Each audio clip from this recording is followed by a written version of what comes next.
The university hall glowed with a kind of elegance that made Ayesha feel smaller than she already did. Crystal chandeliers reflected off polished marble floors, and every voice carried confidence, professors discussing grants, donors laughing softly, alumni reliving their glory days. It was Founders' Day, an event meant to celebrate success. For Ayesha, it felt like standing inside a room that had never been built for her. She adjusted the sleeves of her navy blue dress, simple and carefully chosen. She had dressed for respect, not attention. Standing near the back of the hall, she watched her brother move easily through the crowd. Hamza looked exactly like he belonged here. Sharp suit, effortless smile, the kind of man people listened to before he even spoke. He had always been like that. A senior professor approached Hamza, greeting him warmly before glancing toward Ayesha. "And your sister?"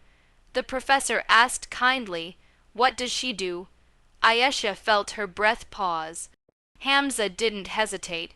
He didn't look at her. "She works at a hospital," he said casually, as if the sentence ended there. That was all.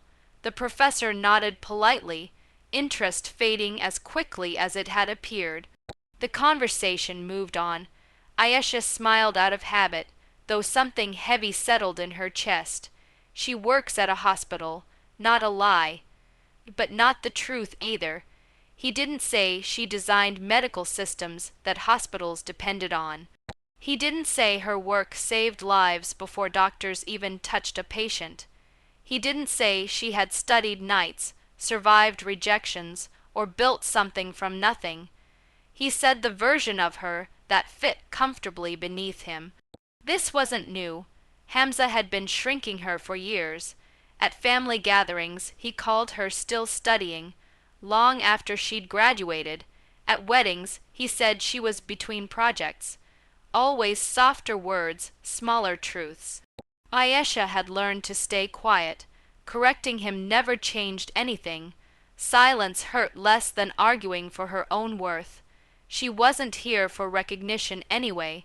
She reminded herself of that. The university had invited her personally, insisted she attend. She had agreed for reasons that had nothing to do with Hamza. As the lights dimmed and the dean prepared to speak, Ayesha lifted her gaze toward the stage. Her hands were steady, her heart was calm.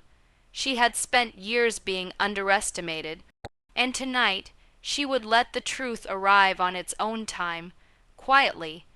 As the applause faded and the first speech began, Ayesha drifted into the familiar space of her thoughts. Events like this always did that to her. The polished smiles, the pride in voices, the effortless belonging. It all carried her backward, into years she had tried not to revisit. Growing up, Hamza had been the family's certainty.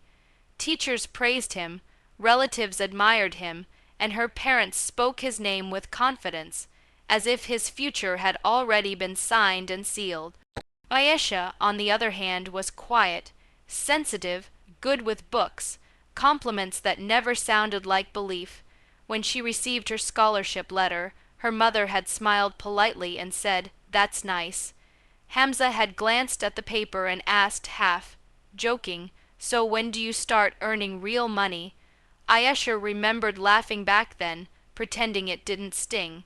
She learned early that minimizing her pain made others comfortable. University life had not been easy.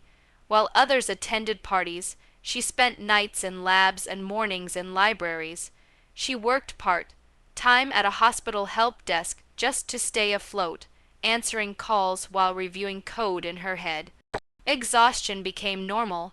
Doubt became familiar. Hamza visited her once during those years. He looked around her cramped apartment and said, "You work too hard for something that might not work out." He didn't mean to be cruel. He just didn't believe in her enough to imagine more. What he never saw were the rejections that didn't stop her, the professors who quietly encouraged her, or the first time her system predicted a cardiac emergency before alarms went off. She cried that night, not from joy, but from relief. Proof mattered to her because belief had been so rare. When the hospital consortium offered her a role, she didn't announce it. When her work expanded to multiple facilities, she didn't post about it. Praise had taught her nothing. Silence had taught her resilience. And when the university contacted her years later, asking if she would consider funding a new medical innovation center, Ayesha had paused. Not because she hesitated, but because she remembered every moment she had been overlooked inside those walls.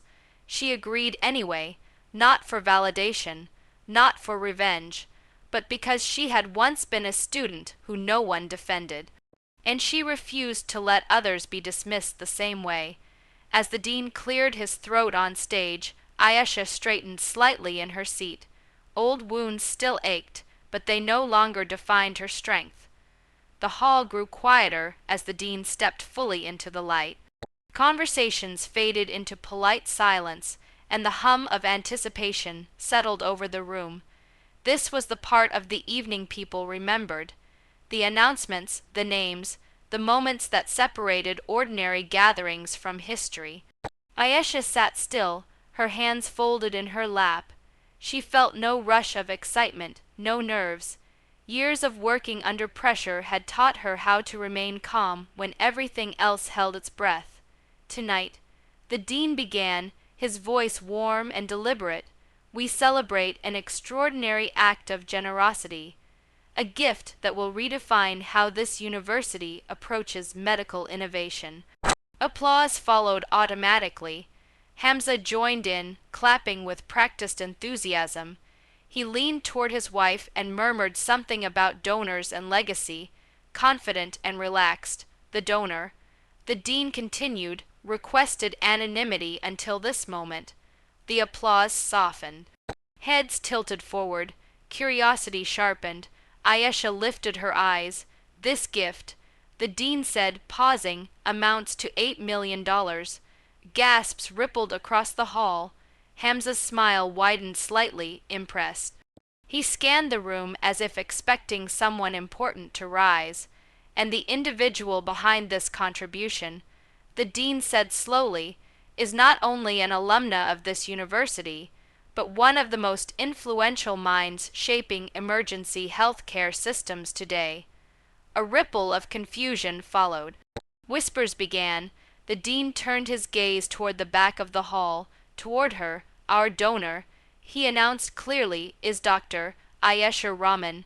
Time seemed to fracture. Hamza's hands froze mid. Clap, his breath caught, a short, disbelieving laugh escaping his throat. He turned, searching for another Ayesha, another explanation. There was none. The spotlight shifted gently, resting on her. Faces turned. Recognition bloomed too late. The dean continued, Doctor, Rahman is the lead systems architect behind hospital response technologies now operating nationwide. Her work has reduced emergency fatalities and reshaped patient care. Ayesha rose slowly. No rush, no dramatic smile. She stepped onto the stage and accepted the microphone. The room was silent now, truly silent. I was once introduced, she said softly, as someone who simply worked at a hospital. A murmur passed through the crowd. That wasn't wrong, she continued, her voice steady, but it wasn't the whole truth. Her eyes met Hamza's for a brief second, not accusing, just honest. This center, she said, is for students who are underestimated, who are reduced to small sentences instead of being seen fully. The applause erupted loud, sustained, unavoidable. Hamza couldn't bring himself to join it, and for the first time in her life, Ayesha didn't shrink under the sound. She stood in it. The crowd slowly dispersed, leaving behind echoes of applause and stunned whispers. Professors lingered in small groups, students hovered with hopeful curiosity, and donors approached Ayesha with new respect shining in their eyes. She accepted their congratulations with grace, her smile gentle rather than victorious. She didn't feel triumphant. She felt complete. Across the hall, Hamza stood motionless. The confidence he had worn so easily earlier now hung awkwardly on his shoulders. When their eyes met, he looked away first. Eventually, he walked toward her. Each step seemed heavy, as if the polished floor resisted him. Ayesha, he said quietly, clearing his throat, why didn't you ever tell me about all of this? She studied him for a moment, not the brother who had dismissed her, but the man who had chosen comfort over curiosity. I did tell you, she replied softly, in pieces. You just didn't think those pieces mattered. His face tightened. I didn't know it was this big. She nodded. That was the problem. There was no anger in her voice. No accusation. Just truth delivered without sharp edges. For years, she had imagined this conversation ending with raised voices or tears. Instead, it ended with understanding she no longer needed. Hamza swallowed. I'm proud of you, he said, as if the words were newly learned. Ayesha smiled not because she needed his approval, but because she had finally outgrown the need for it. Thank you, she said, and she meant it, gently, without attachment. As she stepped outside, the night air felt cool and freeing. The university building stood illuminated behind her, its windows glowing like witnesses to everything she had survived. Near the entrance, a temporary plaque had already been placed, her name engraved beneath the word Center for Medical Innovation. She paused, fingers brushing the cool metal. Years ago, she had walked these halls feeling unseen, reduced to someone else's brief explanation. Tonight, she had returned not to prove them wrong, but to give others what she had never been given: belief. Sweet revenge, she realized, wasn't about watching someone fall. It was about rising so fully that their doubt could no longer reach you. As Ayesha walked away, her steps were light, not because she had won, but because she was finally free.